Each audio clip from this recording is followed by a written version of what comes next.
How to transfer WhatsApp messages from Android to iPhone using a laptop. Hello everyone. In this video, I will show you how to transfer WhatsApp messages from Android to iPhone using a laptop. You can use applications like iToolApp, WhatsGo that can transfer both your WhatsApp messages and media from Android to iOS or the other way around. It is fast, easy to use, and requires the least amount of time. To use iToolApp WhatsGo on a Windows, PC, or Mac, follow the steps. First of all, launch the WhatsGo software on your PC or Mac. Once you launch it, click on the Start option to continue. Now is the time to connect both the source phone and the destination phone to your PC.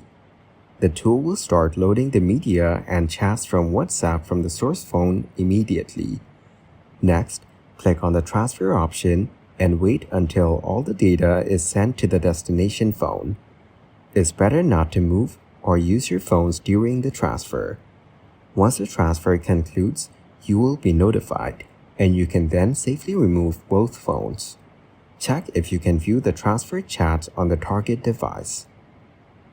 Thank you guys for watching this video. Hope you got some value. Make sure to like the video and subscribe to the channel to get notified of new videos. See you in the next one.